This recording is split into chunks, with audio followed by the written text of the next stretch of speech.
Assalamualaikum, halo apa kabar adik-adik para pejuang SIMAK UI. Bagaimana kabar kalian? Semoga dalam keadaan baik dan sehat. Beberapa hari lagi kita akan menghadapi SIMAK UI 2020.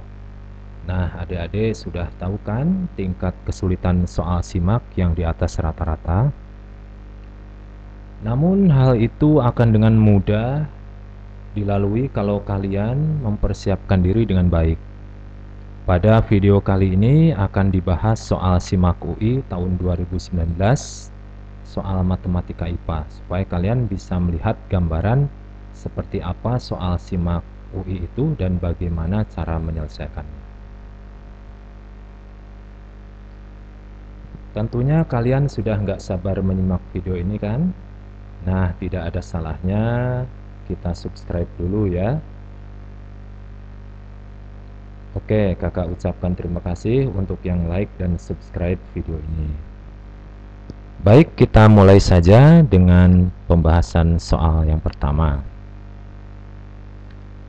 Diketahui persamaan lingkaran C1 dan C2 berturut-turut adalah X kuadrat plus Y kuadrat sama dengan 25 dan X min A kuadrat plus Y kuadrat sama dengan R kuadrat. Lingkaran C1 dan C2 bersinggungan di titik 5,0 jika garis L adalah garis singgung lingkaran C1 di titik 3,4 yang merupakan garis singgung juga untuk lingkaran C2 di titik M,N. Nilai M plus N sama dengan titik-titik. Nah, untuk menjawab soal ini alangkah baiknya kita coba gambarkan dulu ya sebisa kita. Lingkaran C1 itu lingkaran yang berpusat di 0,0 dan jari-jarinya 5. Sedangkan lingkaran C2 pusatnya A,0 dan jari-jarinya R. Nah, kalau kita gambarkan seperti ini yang lingkaran C1, karena dia bersinggungan di titik 5,0, kita gambarkan seperti ini. Nah, kemudian titik singgungnya pada C1 ada di titik 3,4. Sedangkan pada C2 ada di titik M,N. Nah, selanjutnya karena kedua lingkaran ini disinggung oleh satu garis persekutuan, nah maka kita ilustrasikan seperti ini ya. Nah, adik-adik tentu sudah tahu bagaimana cara membuat persamaan garis singgung dari suatu lingkaran yang berpusat di 0,0 pada suatu titik pada lingkaran tersebut. Nah, ini kita punya titik pada suatu lingkaran yaitu 3,4 dan lingkarannya pun pusatnya 0,0 dan jari-jarinya 5. Jadi kita bisa buat persamaan garis singgungnya yaitu 3x plus 4y sama dengan 25. Nah, garis singgung ini kan garis lurus yang memotong di sumbu y dan di sumbu x. Nah, coba kita lihat titik potong di sumbu x-nya yaitu di 25/3,0. Nah, kemudian panjang R ini bisa dihitung dari panjangnya A dikurangi panjangnya ini jari-jari lingkaran yang satunya lagi yaitu 5. Jadi R sama dengan A-5. Nah, kemudian kita hitung jarak titik pusat ini ke garis singgung ini yaitu sama dengan besarnya jari-jari. Nah, kita masukkan ke persamaan garis ini. Namun sebelumnya persamaan garis ini kita nolkan dulu yang ruas kanan sehingga 25 pindah sini jadi min 25.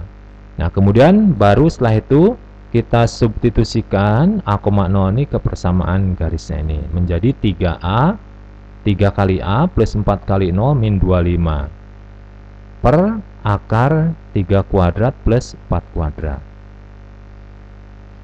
Nah, karena tadi R itu adalah A-5, kita ganti di sini A-5. Di sini menjadi 3A min 25 per 5.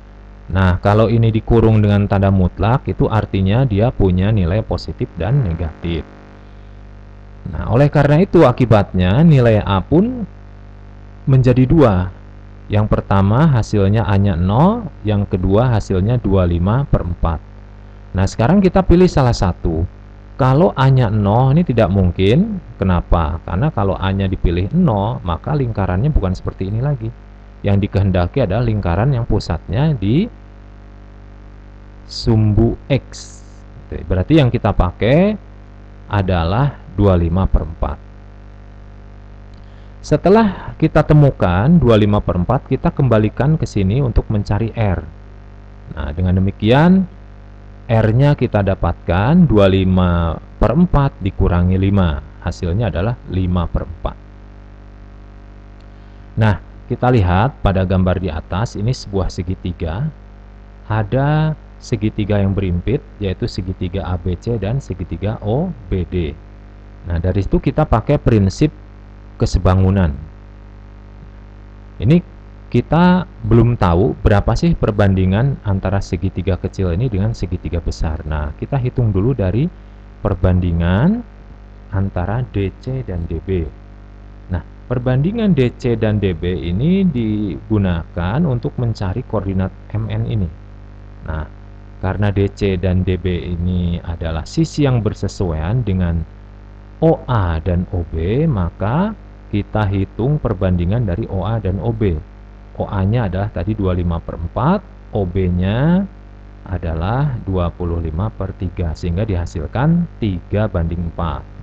Nah, dengan demikian DC dan DB pun perbandingannya adalah 3/4. Nah, kemudian kalau begitu kita bisa cari perbandingan DC banding CB. Nah, kalau DC banding DB-nya 3/4, maka DC banding CB-nya adalah 3/1. Nah, setelah ketemu, nanti kita bisa cari koordinat C ini dengan menggunakan rumus seperti pada perbandingan vektor. Nah, berarti koordinat C ini berarti disilang. Yang ini 3 dikalikan dengan B, kemudian ini 1 dikalikan dengan D. Nah, sehingga didapatkan bentuk seperti ini.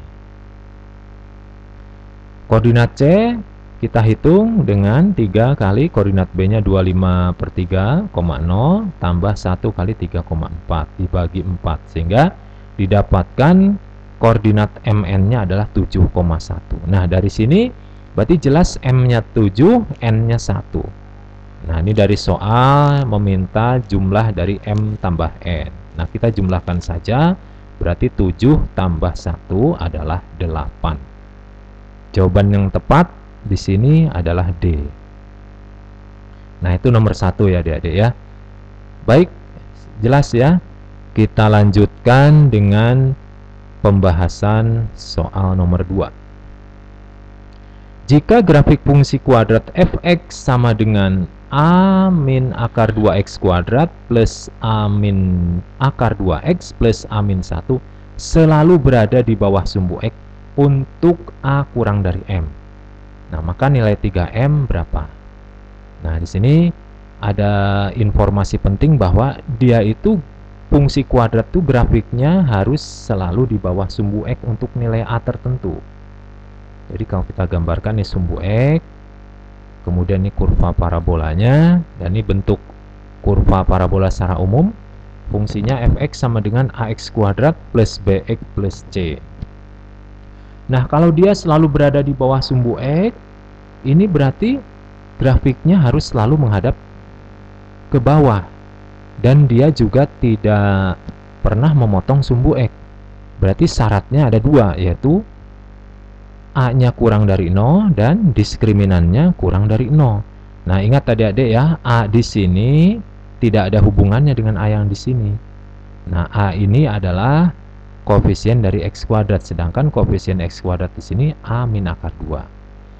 Baik, kita coba satu persatu. Kita mulai dengan syarat pertama dulu. A kurang dari 0. Nah, yang berperan sebagai A nih ada satu kurung nih, A min akar 2. Berarti A min akar 2 kurang dari 0, sehingga A-nya jelas kurang dari akar 2. Kalau kita buat di garis bilangan, daerah penyelesaiannya ada di sebelah kiri dari akar 2. Nah, ini jawaban sementara. Kita coba ke syarat selanjutnya, yaitu diskriminan kurang dari 0. Adik-adik tentu ingat ya, Diskriminan itu rumusnya apa? B kuadrat min 4AC. B-nya di sini A min akar 2, A-nya juga sama, A min akar 2, dan C-nya A min 1. Kita masukkan ke rumus, sehingga A min akar 2 kuadrat min 4 kali A min akar 2 kali A min 1 kurang dari 0. Nah, kalau kita keluarkan A min akar 2-nya, sehingga bentuknya seperti ini, kita sederhanakan lagi. Oh, ternyata dia merupakan bentuk pemfaktoran. Kalau terbentuk pemfaktoran, adik-adik tentu lebih mudah ya mencari pembuat nolnya. Yang pertama di sini pembuat nolnya adalah akar 2. Nah, kalau yang sebelah sini, faktor sebelah sini adalah 4 min akar 2 per 3. Nah, kalau namanya pertidaksamaan, berarti jawabannya harus melibatkan garis bilangan. Kita buat garis bilangannya dengan 4 min akar 2 per 3 ada di sebelah kiri akar 2, karena dia lebih kecil dari akar 2. Kemudian kita uji titik di sini. Kenapa di sini minus? Karena di sini itu saya ambil sampel titik 0. Kalau titik 0 dimasukkan di sini A-nya, maka dia hasilnya akan berupa bilangan negatif. Min akar 2 dikalikan 4 min akar 2, hasilnya negatif. Nah, oleh karena itu di sebelah sini positif, di sebelah sini lagi negatif. Nah, yang dicari di sini adalah yang kurang dari 0, artinya yang negatif. Berarti arahkan daerahnya ke daerah yang negatif. Nah, ini jawaban sementara dari syarat yang kedua. Nah, supaya klop bisa memenuhi ke semua syarat, kita iriskan. Nah, kita iriskan. Nah, bentuknya seperti ini. Jadi yang di sini lebih besar dari akar 2, tapi di sini mensyaratkan kurang dari akar 2. Oleh karena itu yang sebelah sini menjadi gagal, tidak memenuhi lagi. Nah, akan lebih baik kita ngambil yang kurang dari 4 min akar 2 per 3, karena dia memenuhi ke semua syarat. Nah, oleh karena itu himpunan penyelesaiannya adalah A kurang dari 4 min akar 2 per 3. Nah, ini. Nah, kalau kita lihat lagi di soal, A itu kurang dari suatu nilai. Oh, berarti ya ini nilai itu. Ini yang dimaksud dengan M. Nah, kalau kita mencari 3 kalinya nilai M, berarti ini tinggal dikali 3 saja. Jadi nilai 3M-nya adalah 4 min akar 2. Nah, jawabannya adalah D. Itu ya adik-adik ya, jelas ya.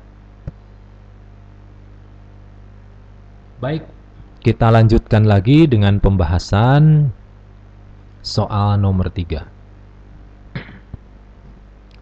Jika X1, Y1 dan X2, Y2 merupakan penyelesaian sistem persamaan berikut. Nah, yang ditanyakan adalah 2X1 plus Y1 plus 2X2 plus Y2. Nah, ini di sini ada suatu sistem ya, sistem persamaan di sini. Kalau suatu sistem berarti jawabannya bisa masuk sini, bisa masuk sini juga. Nah, kita coba ini, misalkan ini kita namain persamaan 1 dan ini kita namain persamaan 2. Nah, untuk menyelesaikannya kita coba substitusikan 2 ke 1. Namun sebelumnya persamaan 1 kita buat dulu seperti ini. Nah, ini yang 4x kuadratnya kita buat 2x dikuadratkan. Kemudian 8x-nya kita buat 4 dikali 2x. Kenapa? Karena di sini udah tersedia 2x. Tinggal masuk saja di sini. Nah, kemudian untuk X yang di sini kita ubah dulu dari sini. 1 plus 5Y per 2. Nah, sehingga adik-adik bisa melihat bentuknya seperti ini. Nah, dari sini karena akibat substitusi dia menjadi homogen, jadi satu variabel semua, yaitu Y. Nah, kenapa dibuat satu variabel? Supaya lebih mudah menyelesaikannya. Nah, kita sederhanakan lagi menjadi bentuk seperti ini. Nah, kemudian kita pindah-pindah ruaskan sehingga bentuknya makin sederhana, yaitu Y kuadrat plus Y sama dengan 0. Ini bentuk ini merupakan persamaan kuadrat dengan variabelnya Y. Nah, yang namanya persamaan kuadrat, dia tentunya mempunyai dua akar. Anggap saja akarnya Y1 dan Y2. Adik-adik tentu ingat ya, kalau jumlah akar kuadrat itu rumusnya min B per A. Oleh karena itu, Y1 ditambah Y2 di sini, kalau kita hitung sesuai rumus min B per A, hasilnya adalah min 1. Nah, kita simpan dulu hasil ini. Nah, kemudian kita coba menjawab yang pertanyaan soal. 2x1 plus y1 plus 2x2 plus y2 sama dengan, nah di sini yang 2x1 kita ganti menjadi 1 plus 5y1. Nah, di sini 2x2 juga kita ganti 1 plus 5y2. Sehingga ini kita rapikan dikit menjadi 6y1 plus 6y2 plus 2. Nah, kita coba lagi, lebih rapi lagi, lebih sederhana, sehingga di sini terlihat Y1 plus Y2. Nah, Y1 plus Y2 kita sudah tahu sebelumnya, yaitu min 1. Tinggal disubstitusikan ke sini. Sehingga hasilnya adalah 6 kali min 1 ditambah 2. Hasil akhirnya adalah min 4. Jawabannya kita lihat di sini, oh ada, ternyata D ya. Nah, itu ya adik-adik ya. Oke, semoga jelas ya. Nomor 3 barusan. Baik, kalau sudah jelas kita lanjutkan dengan pembahasan soal nomor 4. Jika suku banyak fx dibagi oleh x-2 menghasilkan sisa 10. Sisa pembagian suku banyak fx oleh x kuadrat min 3x plus 2 adalah titik-titik. Nah, ini soal tentang suku banyak. Adik-adik perlu tahu tentang apa ya, pola umum dari suku banyak. Nah, di sini suku banyak itu polanya seperti ini, pola dasarnya. Fx itu suku banyaknya, Px itu pembagi, Hx itu hasil bagi, dan Sx itu adalah sisa. Nah, berdasarkan teorema sisa, jika suatu suku banyak dibagi oleh x min k, maka sisanya adalah fk. Nah, jadi di sini pembuat nolnya adalah 2, berarti sisanya sama aja dengan f kalau dimasukkan dengan 2. Jadi menurut teorema sisa, f kalau disubstitusi 2 menghasilkan 10. Nah, kemudian kita lihat pembaginya. Jika pembagi dapat difaktorkan menjadi xa min xb, maka untuk mencari sisa akan lebih mudah kita gunakan rumus seperti ini. Nah, x min a per b min a kali fb plus x min b per a min b kali fa. Jadi adik-adik dari sini tidak usah pusing ya. Ini bisa berpola. Kalau ini x min a berarti ini x min b. Yang bawah juga ngikut. Jadi b min a. Jadi di sini sama, a di sini a. Di sini atas b, bawah b. Kalau di sini a berarti di sini jadi b. Kalau di sini b berarti di sini jadi a. Gitu aja ya. Kalau terbiasa akan mudah dihafal. Baik, kemudian kalau kita lihat pembaginya ini juga bisa difaktorkan. X kuadrat min 3x plus 2 difaktorkan menjadi x min 1 dikali x min 2. Jadi di sini terlihat A-nya 1, B-nya 2. Nah, kita masukkan saja ke rumus ini. Berarti kita dapatkan sisanya x min 1 per 2 min 1 kali FA ditambah x min 2 per 1 min 2 kali F1. Nah, di sini hasilnya di bawah ini adalah 1, yang di sini min 1. Sehingga menjadi bentuk seperti ini. Kalau pembaginya min 1 berarti yang di atas boleh dibalik jadi 2 min x, seperti bentuk seperti ini. Nah, ini F1 dibiarkan saja karena kita belum tahu. Nah, yang F2 kita ganti dengan 10. Nah, kalau kita rapikan, nah ini kalau kita sederhanakan seperti ini. Kalau kita lihat di pilihan jawaban, ternyata ini hampir mirip ya. Adik-adik harus jeli. Jawaban yang benar adalah yang D. Itu ya adik-adik. Mudah ya adik-adik ya. Baik, kita lanjutkan dengan pembahasan soal nomor 5. Penyelesaian dari pertidaksamaan mutlak 1 min 2x per akar X kuadrat plus 4X plus 4 kurang dari atau sama dengan X. Nah, ini penyelesaian pertidaksamaan dari harga mutlak. Nah, yang bentuk penyebut ini X kuadrat plus 4X plus 4 kita bisa menggantikannya dengan bentuk kuadrat sempurna X plus 2 kuadrat. Nah, kemudian kita ingat dari konsep fungsi mutlak. Kalau akar dari X kuadrat itu nilainya sama dengan harga mutlak dari X. Nah, ini ada hubungannya dengan bentuk ini.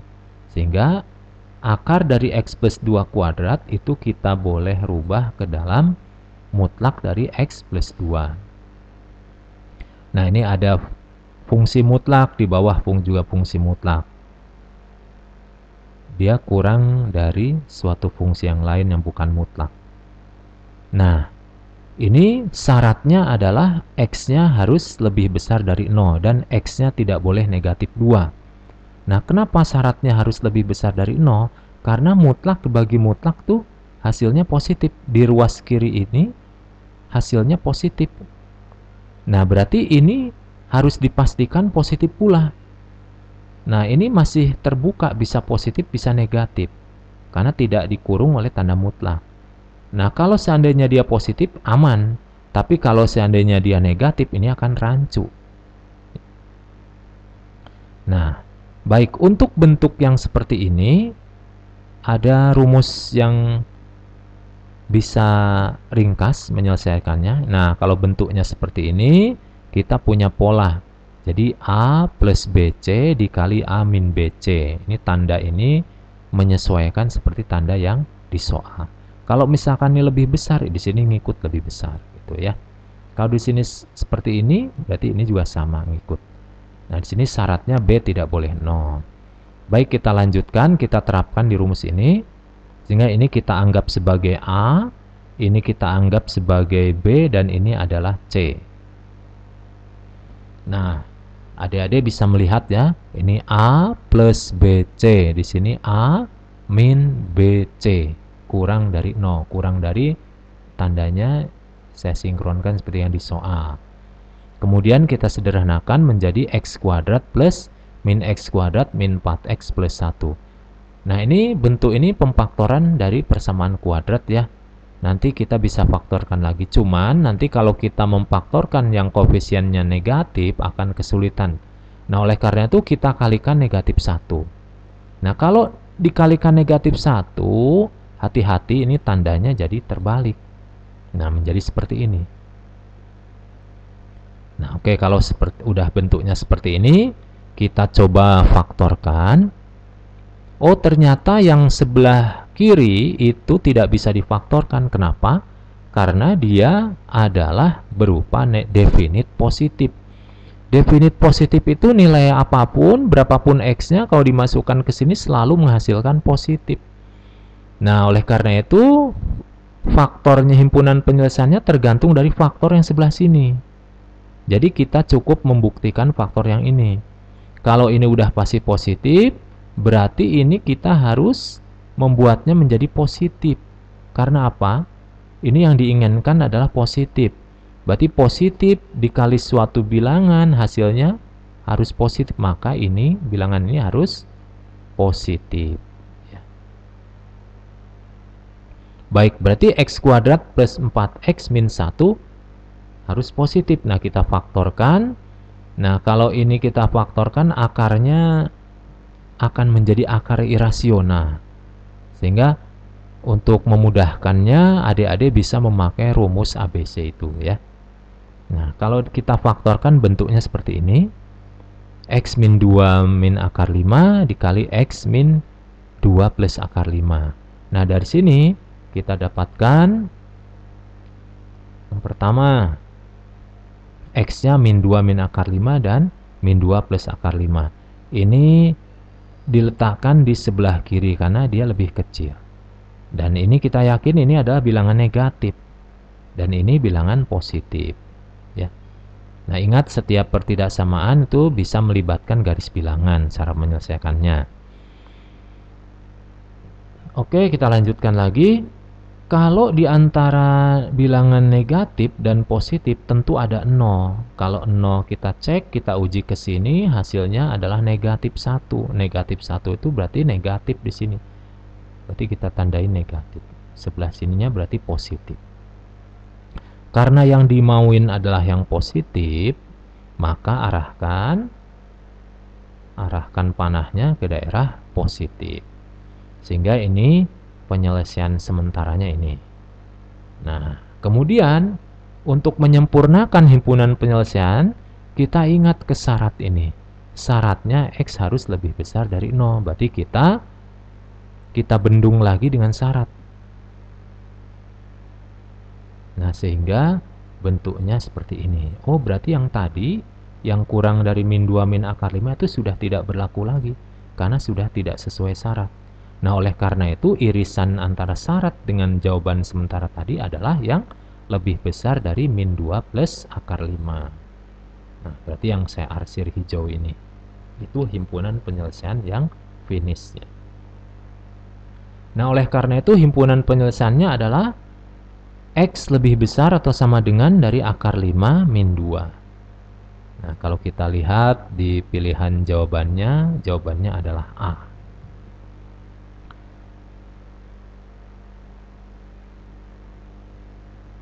Baik, jelas ya adik-adik ya. Kita lanjutkan dengan pembahasan nomor 6. Diberikan deret geometri 1 min A plus 3 plus A plus 3 kuadrat min, nah itu begitu seterusnya ya. Sampai tanda titik-titik ini hasilnya adalah 2A plus 9. Dengan A terletak antara min 4 sampai min 2. Nah, kemudian A, min 7 dan B membentuk barisan geometri baru. Maka nilai 2A plus B sama dengan titik-titik. Nah, ini untuk menyelesaikan soal seperti ini, adik-adik lihat ini, pastikan ini deret geometri ya, dibaca lagi ya. Kemudian ini kalau ada tanda seperti ini artinya titik-titik sampai sama dengan ini berarti itu deret geometri tak hingga. Nah, kemudian kita identifikasi rasionya cukup adik-adik membagi suku kedua dibagi suku pertama. Itu lebih mudah ya. Sehingga terlihat di sini rasionya min dalam kurung A plus 3.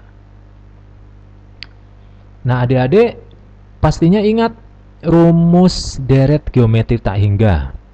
Nah, S tak hingga sama dengan air. Nah, itu ya. Nah, biar ingat saja, biar lebih mudah dihafal. Ternyata adalah rumusnya A per 1 min R. A itu adalah suku pertama, R itu adalah rasio. Baik, kita masukkan saja ini. Berarti A-nya adalah 1. 1 min rasionya karena negatif, dia negatif dari rasio dan ini negatif dari rumus, maka kita sederhanakan menjadi 1 per A plus 4 sama dengan 2A plus 9. Nah, kita sederhanakan menjadi bentuk seperti ini. 2A plus 9 kali A plus 4 sama dengan 1. Kita sederhanakan lagi, kita pindah ruas menjadi 2A kuadrat plus 17A plus 35 sama dengan 0 ya. Nah, ini kan bentuk persamaan kuadrat dengan variabelnya A. Oleh karena itu kita coba faktorkan. Kalau kita faktorkan menjadi 2A plus 7 kali A plus 5. Nah, dari sini udah terlihat faktornya adalah A sama dengan min 7 per 2 atau A sama dengan min 5. Nah, kalau kita lihat di sini, kita lihat syaratnya A itu harus lebih besar dari min 4 dan kurang dari min 2. Oleh karena itu, yang A sama dengan min 5 ini tidak memenuhi. Nah, dengan demikian kita pakai A yang ini, min 7 per 2. Nah, A-nya sudah ketemu. Nah, kita gunakan informasi soal ini. A, min 7, B itu membentuk barisan geometri baru. Nah, kalau kita bariskan menjadi bentuk seperti ini.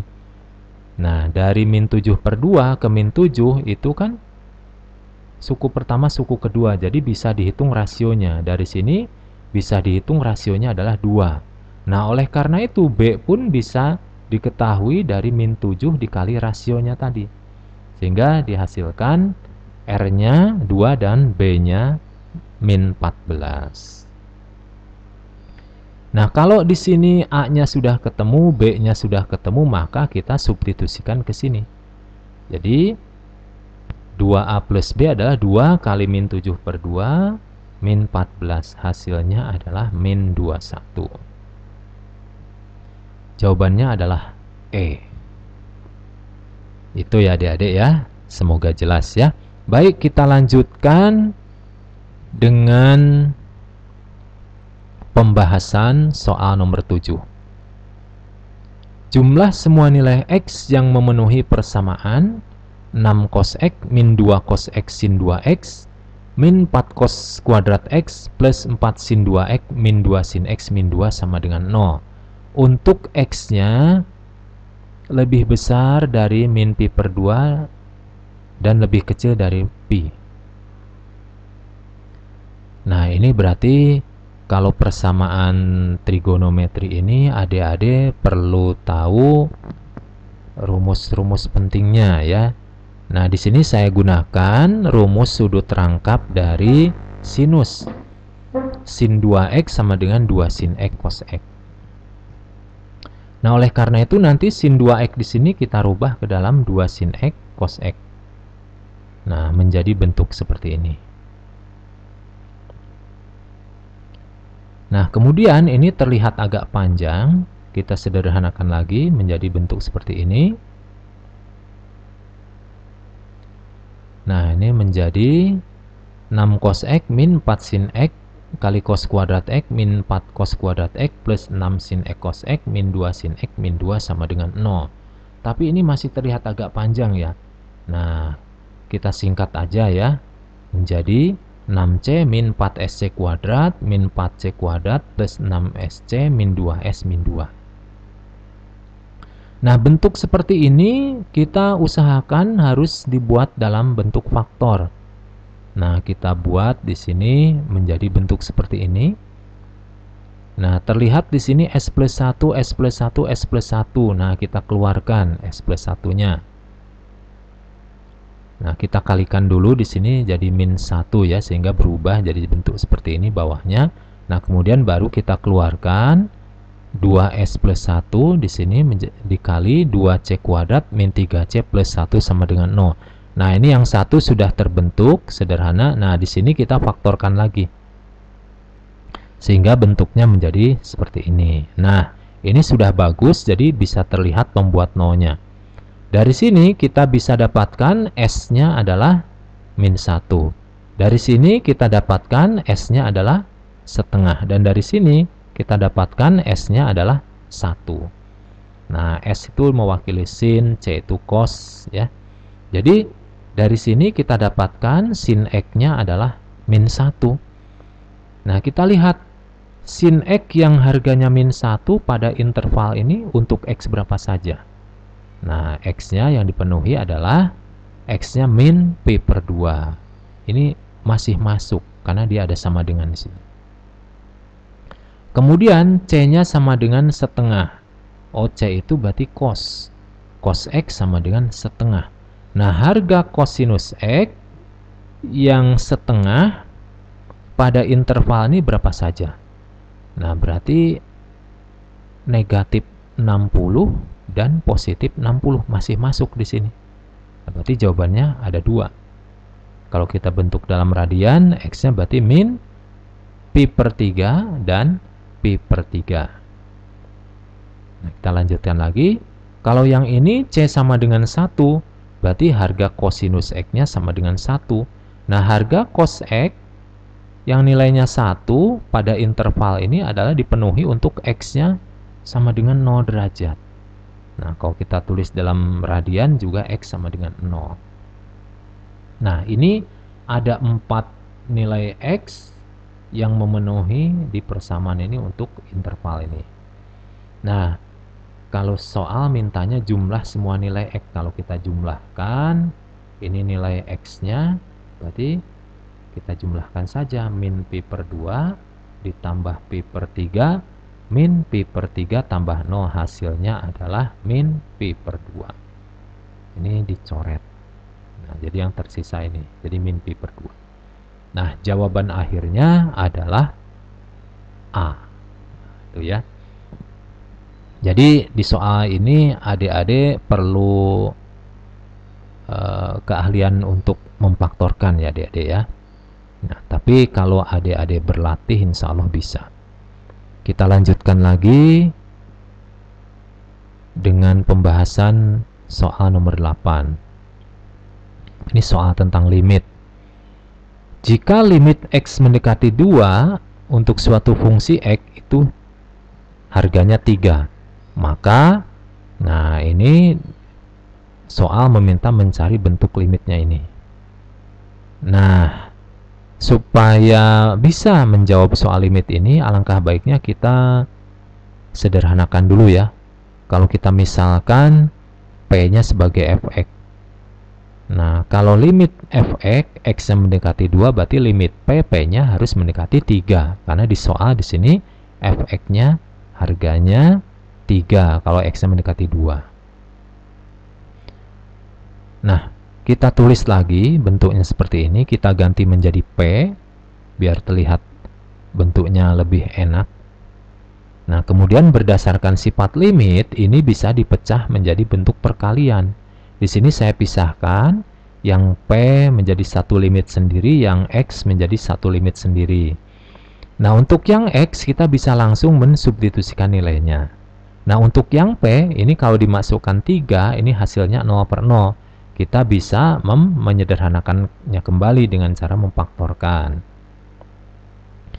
Nah, adik-adik bisa memfaktorkan yang di bawahnya menjadi P-3 kali P plus 4. Yang di sini kita langsung substitusikan nilainya. 2 plus 5 per 2 min 1. Nah, kemudian karena ada faktor yang sama atas bawah, kita bisa mencoretnya. Nah, bentuknya menjadi tinggal P kuadrat min 4P plus 3, P plus 4. Nah, ini kalau disubstitusi hasilnya sudah tidak 0 per 0 lagi. Sedangkan yang hasil dari yang sebelah kiri hasilnya adalah 7. Nah, kita masukkan, karena tadi P-nya mendekati 3, 3 kuadrat min 4 kali 3 plus 1 per 3 plus 4. Nah, di sini sebelah sini hasilnya adalah min 2 per 7. Dikali 7, nah ini coret 7 dengan 7-nya, sehingga tinggal min 2. Nah, ini ternyata hasil limit ini ternyata bisa dihitung adalah min 2. Nah, jawaban yang benar yaitu B.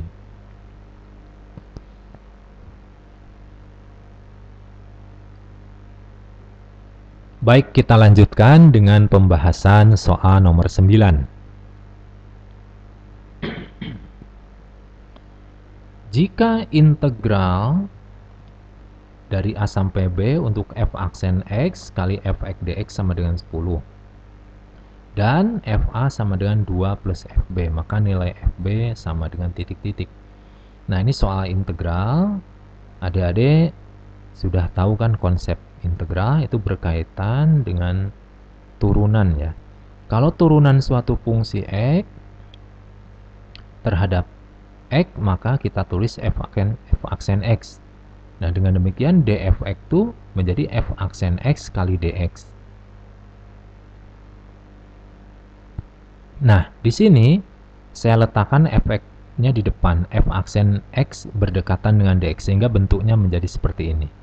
Nah, kalau kita sederhanakan lagi, bentuknya menjadi integral fx dfx.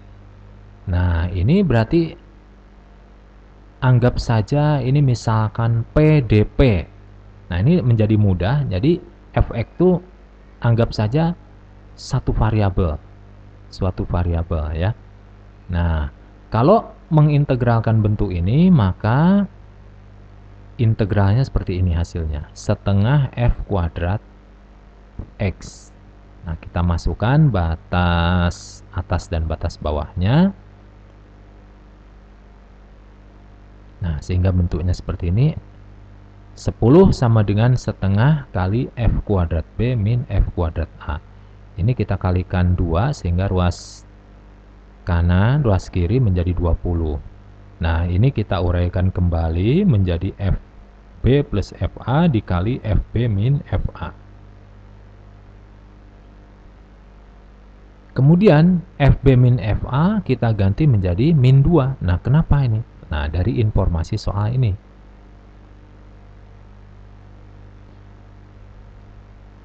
Nah, dari sini FA sama dengan 2 plus FB dapat ditulis dengan FB min FA sama dengan min 2.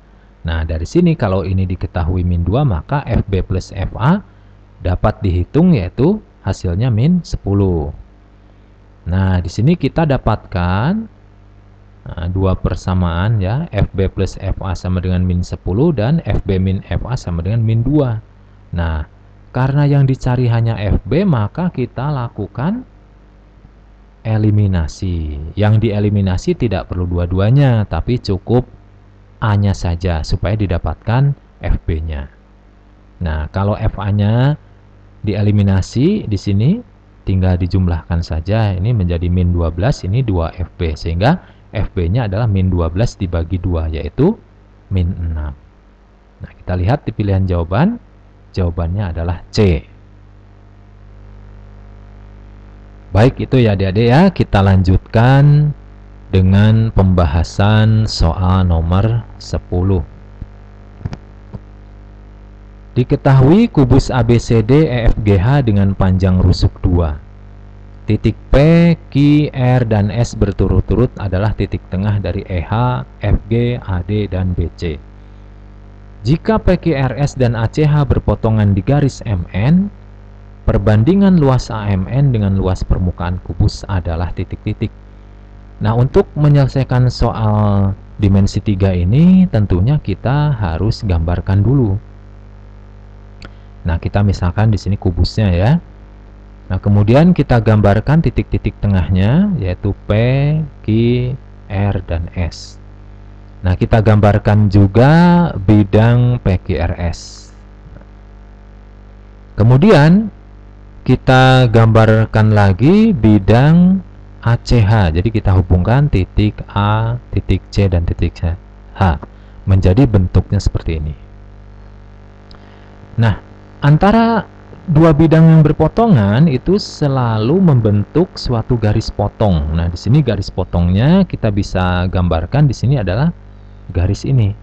Kita namain ini adalah garis MN. Nah, coba kita lihat di sini perbandingan luas AMN. Nah, berarti kita arsir dulu AMN. Nah, dia berbentuk sebuah segitiga. Nah, kalau kita amati dia segitiga apa ya bentuknya ya?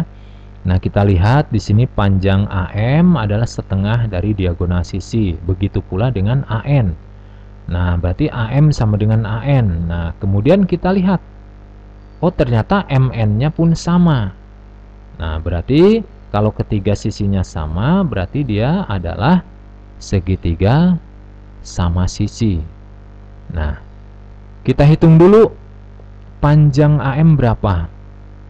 Kalau di sini rusuknya 2, berarti diagonal sisinya 2 akar 2. AM itu setengahnya dari 2 akar 2. Berarti AM adalah akar 2. Oleh karena itu, AN dan MN pun sama, akar 2. Nah, di sini kita akan mencari luas dari segitiga AMN. Nah, sebelumnya adik-adik tentu ingat ya rumus segitiga sama sisi.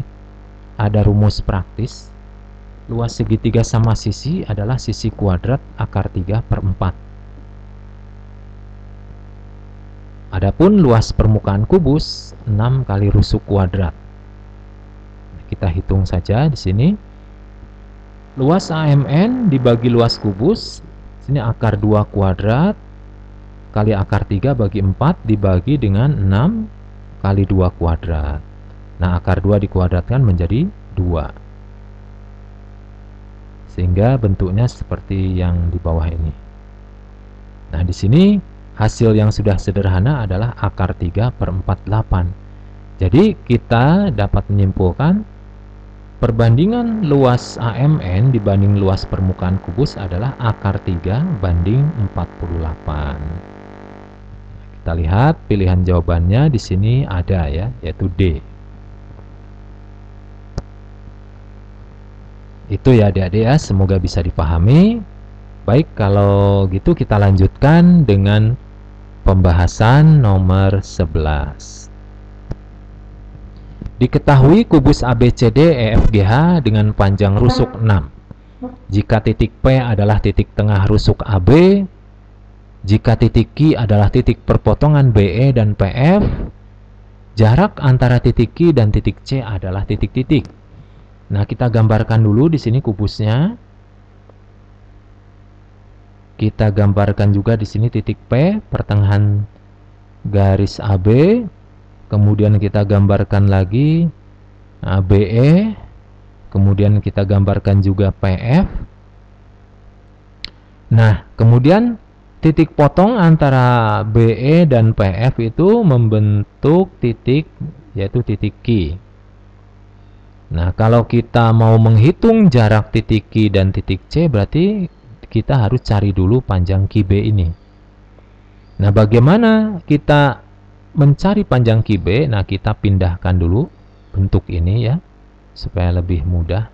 Oh, ternyata dia adalah dua segitiga yang sebangun. Berapa perbandingannya? Nah, kita lihat di sini. Nah, PB di sini setengahnya dari AB, berarti ini 3. Nah, EF sisi yang bersesuaian panjangnya 6. Oh, berarti dia perbandingannya adalah 3/6, atau kalau lebih sederhananya 1/2. Nah, karena PB dibanding FE itu 1/2, maka akibatnya QB dibanding QE juga sama, 1/2. QB dibanding dengan QE juga sama 1/2. Nah, dengan kata lain, berarti QB banding EB, QB dibanding dengan EB berarti 1/3. Nah, dari sini kita dapat menghitung QB adalah 1/3 dari EB. 1/3 dari 6 akar 2, yaitu 2 akar 2. Nah, oke. Setelah QB didapatkan, kita gambarkan segitiga BQC. Segitiga BQC itu adalah segitiga siku-siku dengan siku-siku di B. Oleh karena itu, kita gunakan rumus Pitagoras. Nah, panjang QC bisa dicari dengan QB kuadrat plus BC kuadrat. QB tadi kita udah dapatkan 2 akar 2 dan BC-nya udah dapatkan dari soal, yaitu 6. Nah, kita dapatkan di sini akar dari 8 plus 36, yaitu akar 44.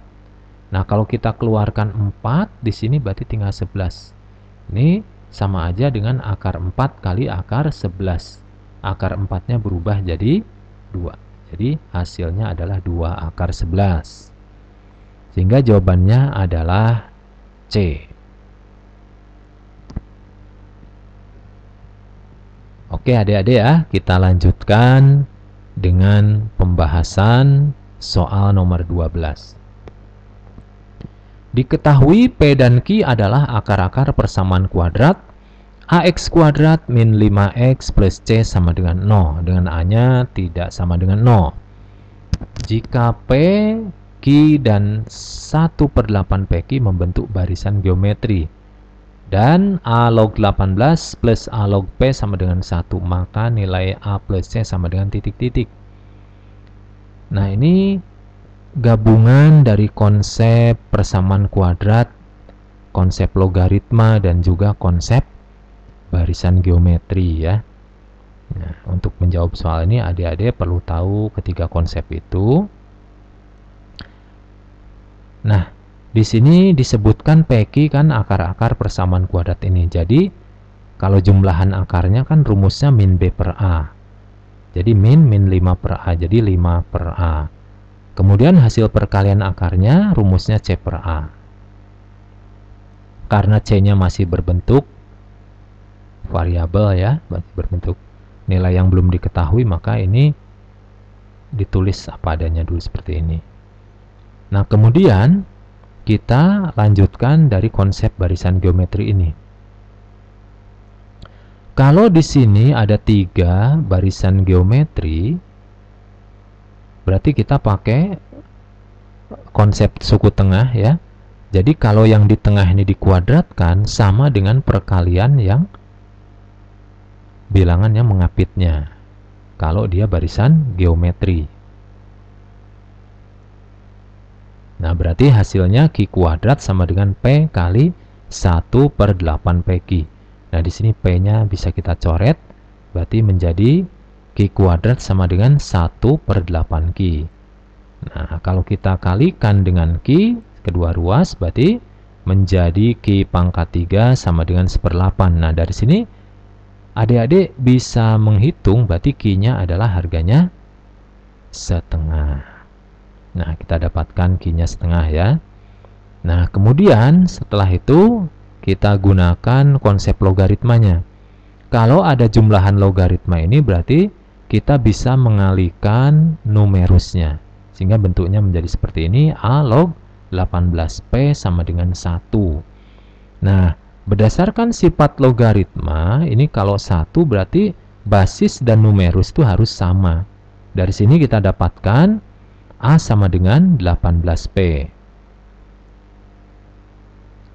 Nah, kita kembali ke sini. Karena P plus Q-nya adalah 5/A, nah dari sini Q-nya adalah setengah, kita masukkan ke sini. Nah, kemudian A-nya kita ganti menjadi 18P, sehingga menjadi bentuk suatu persamaan dengan variabelnya P. Nah, persamaan ini kita ubah ke dalam bentuk persamaan kuadrat dengan cara dikalikan 18P. Ruas kiri dan ruas kanan. Nah, hasilnya menjadi seperti ini. 18P kuadrat plus 9P min 5 sama dengan 0. Nah, kalau adik-adik mengenal persamaan kuadrat, tentunya di sini kita coba untuk memfaktorkannya. Nah, didapatkan faktornya 6P plus 5 kali 3P min 1 sama dengan 0. Nah, kita dapatkan P-nya adalah min 5/6 atau P-nya 1/3. Nah, apakah kedua nilai P ini diambil dua-duanya? Nah, kita lihat lagi. Di sini P-nya berlaku sebagai numerus.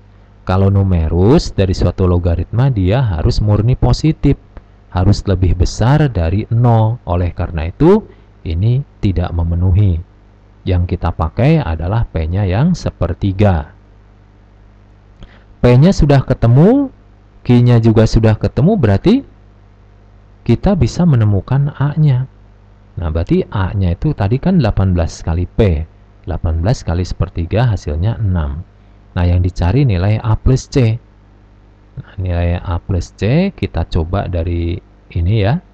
PQ sama dengan C per A.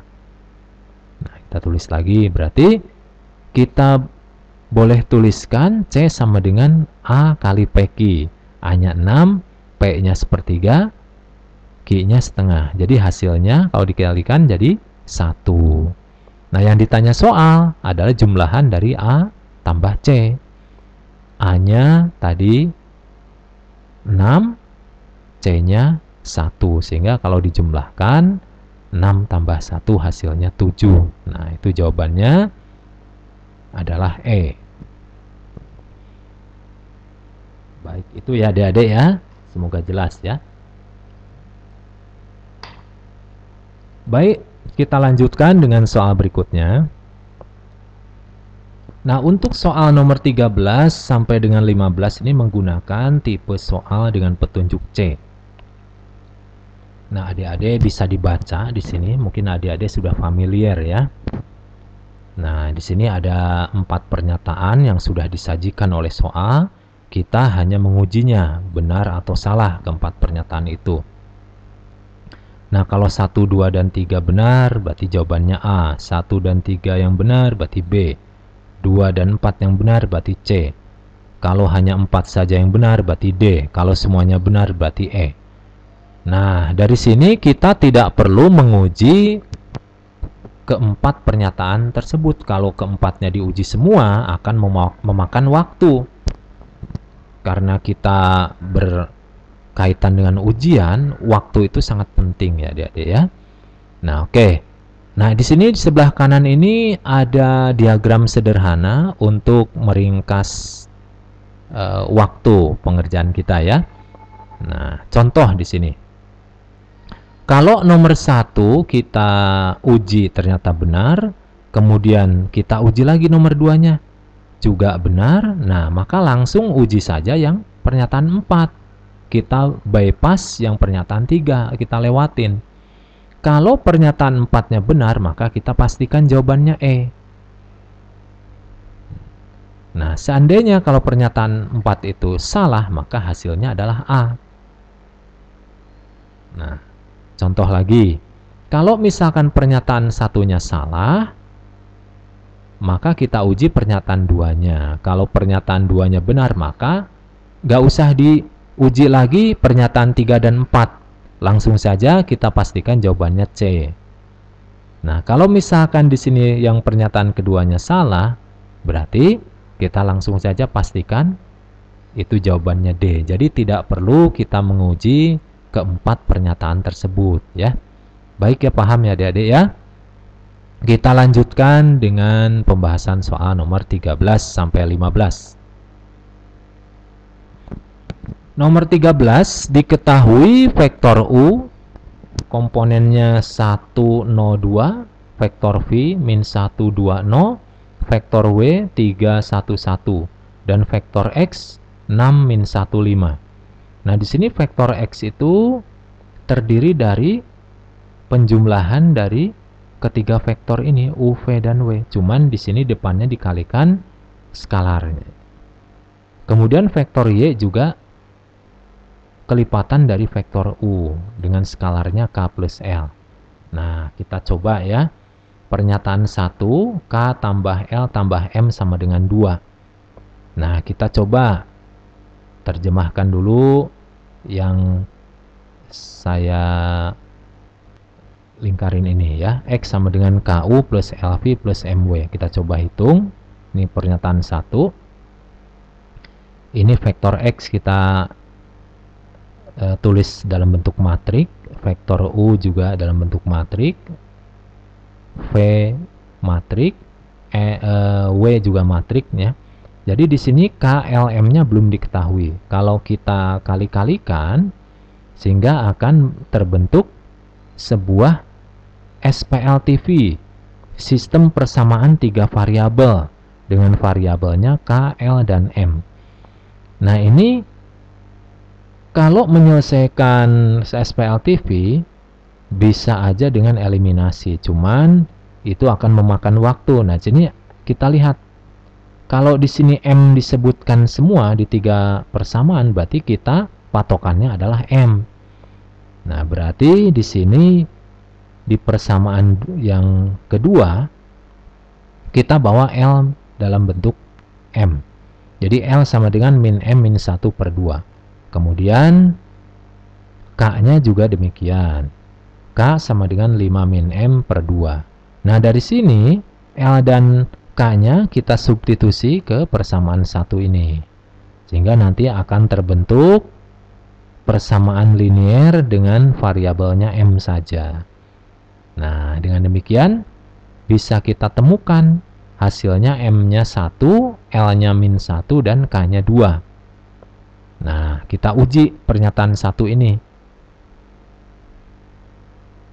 Nilai K plus L plus M adalah 2 tambah min 1 tambah 1. Ini coret min 1 dan 1 habis, sehingga hasilnya tinggal 2. Oh, berarti pernyataan 1 ini adalah benar ya. Nah, setelah itu kita uji pernyataan yang kedua. Kosinus sudut antara U dan V adalah min 1/5. Nah, adik-adik masih ingat kan mencari sudut antara dua vektor, yaitu cos alfa sama dengan U vektor U kali vektor V dibagi dengan besarnya vektor U kali besarnya vektor V. Alfa ini adalah sudut yang dibentuk oleh vektor U dan vektor V. Nah, sebelumnya kita hitung dulu besarnya vektor U adalah akar 5 dan besarnya vektor V juga sama akar 5 ya. Nah, kita lakukan perhitungan di sini. U dot V 1 dikali dengan min 1. Hati-hati jangan sampai salah pasangan di sini ya. 1 kalinya min 1, 0 dikalinya dengan 2, 2 dikalinya dengan 0, sehingga menjadi bentuk seperti ini ya. Kemudian hasilnya adalah menjadi min 1/5. Nah, ini sesuai dengan pernyataan yang kedua, berarti pernyataan kedua itu benar. Nah, kemudian kita langsung saja ke pernyataan 4. Pernyataan 3 kita lewat saja. Pernyataan 4 di sini besarnya vektor Y sama dengan besarnya vektor U, tetapi Y berlawanan arah dengan U. Nah, kita buktikan ini. Nah, kita gunakan di sini Y sama dengan K plus L kali vektor U. Nah, kita bentuk seperti ini. Y-nya, nah karena K-nya sudah dapat, K-nya 2 dan L-nya min 1, maka kalau dijumlahkan di sini jadi 1.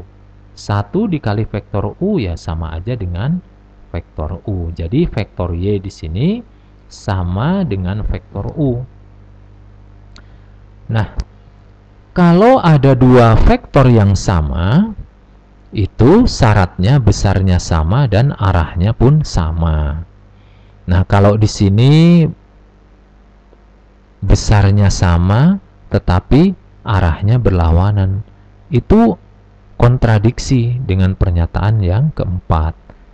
Nah, kalau yang di pernyataan keempat ini besarnya sama, arahnya juga sama, berarti pernyataan keempat ini tidak sesuai ya, berarti salah. Kalau yang benar 1, 2 dan yang keempat itu salah, maka kita bisa simpulkan maka jawaban yang benarnya 1, 2 dan 3.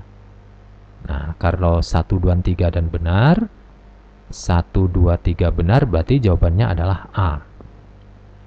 Itu ya adik-adik ya. Oke, kalau paham kita lanjutkan dengan pembahasan soal nomor 14. Jika sin 3 derajat sama dengan A, maka, nah di sini kita akan membuktikan keempat pernyataan ini ya. Namun sebelumnya, karena di sini disebutkan 63 semuanya ya, kita uraikan dulu ya. Nah, di sini sin 3 derajat sama dengan A, maka kita perlu tahu juga nilai cosnya. Nah, adik-adik tentu ingat rumus identitas trigonometri. Sin 3 kuadrat, sin 3 derajat, sin kuadrat 3 derajat ditambah cos kuadrat 3 derajat hasilnya adalah 1. Oleh karena itu, cos 3 bisa dihitung dengan akar 1 min sin kuadrat 3. Karena sin 3 itu nilainya adalah A, maka boleh kita tulis menjadi akar 1 min A kuadrat. Nah, kemudian kita juga perlu konsep tentang jumlahan sinus ya. Sin A plus B itu bisa dijabarkan dengan sin A cos B plus cos A sin B. Nah, ini berkaitan dengan 63 ini. 63 itu kalau kita jabarkan menjadi 60 tambah 3. Nah, ini kan tinggal kita sesuaikan dengan rumus yang di atas nih.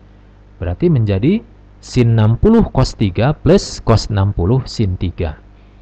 Nah, adik-adik tahu ya sin 60 berapa? Setengah akar 3. Cos 60 setengah. Sehingga bentuknya menjadi seperti ini. Kalau kita sederhanakan, berarti sin 63 sama dengan akar dari 3 min 3 kuadrat plus A per 2. Nah, kita simpan ini, nanti kita gunakan untuk menguji 4 pernyataan ini. Nah, kita mulai dengan menguji pernyataan 1.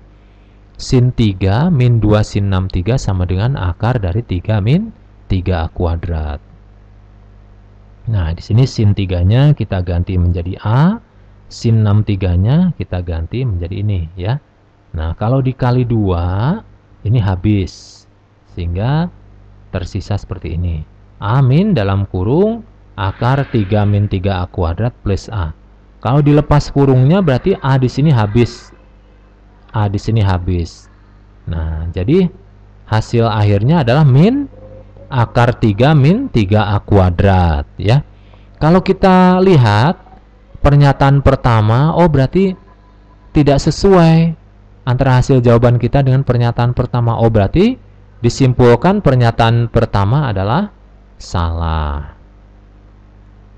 Nah, kemudian kita coba lihat pernyataan kedua.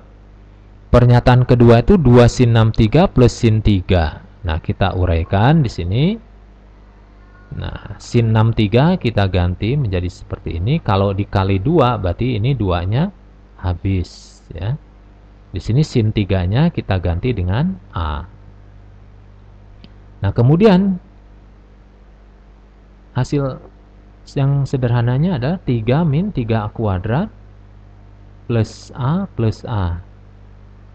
Nah, ini A-nya kita bisa jumlahkan menjadi 2A. Kita taruh di sini di depan, juga boleh ya. 2A plus akar 3 min 3A kuadrat. Nah, kita lihat.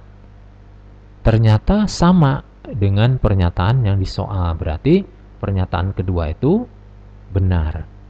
Nah, kalau pernyataan 1 salah dan kedua benar, berarti kita bisa menyimpulkan pernyataan 2 dan 4 yang benar. Maka jawabannya adalah C. Itu ya adik-adik ya. Baik, kita lanjutkan lagi dengan soal terakhir, soal nomor 15.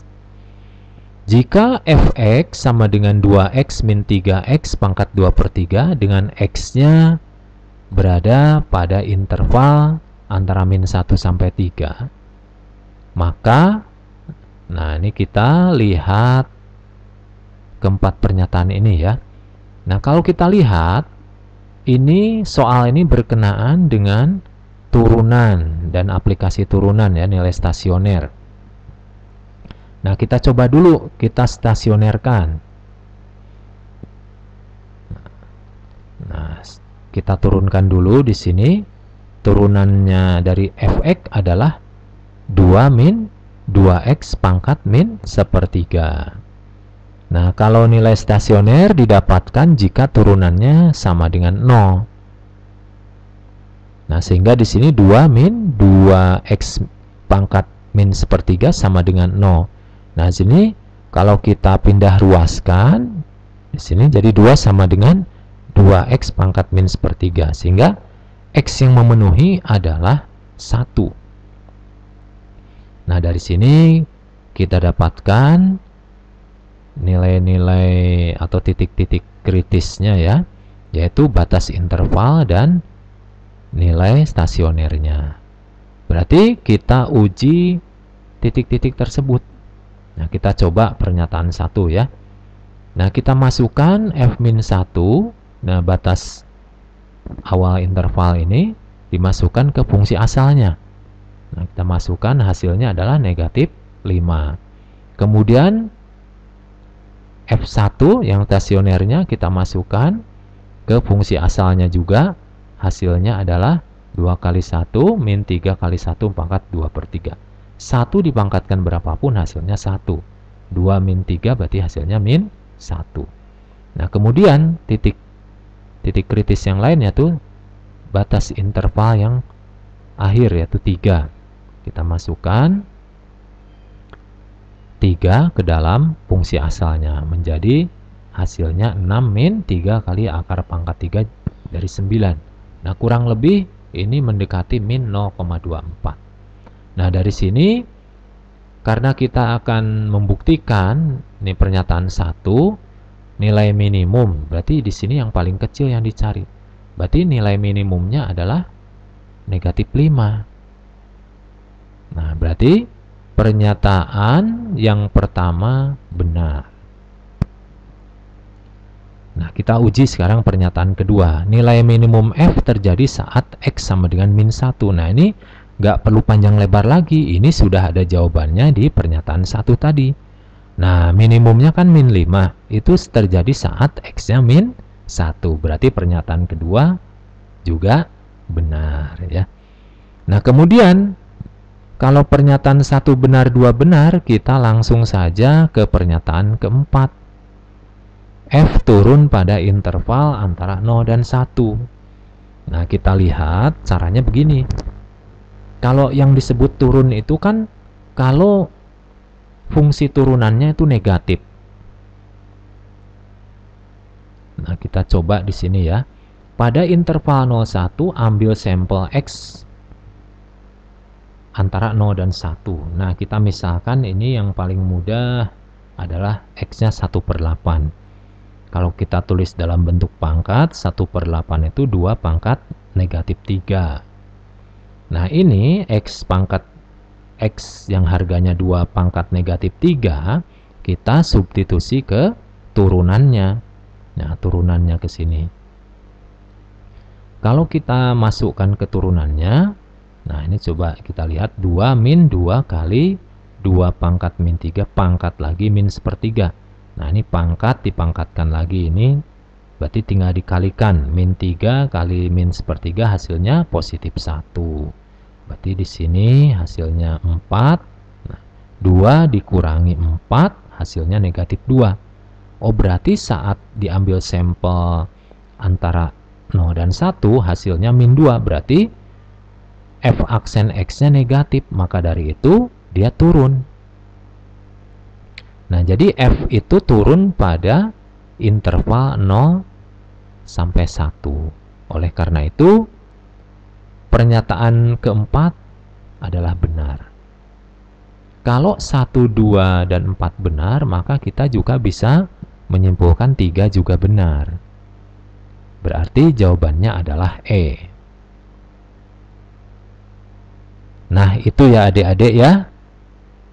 Pembahasan soal SIMAK UI Matematika IPA ya tahun 2019. Semoga adik-adik yang akan menjalani UTBK bisa mengambil manfaat ya dari video pembahasan ini. Ya, saya ucapkan terima kasih. Wassalamualaikum warahmatullahi wabarakatuh.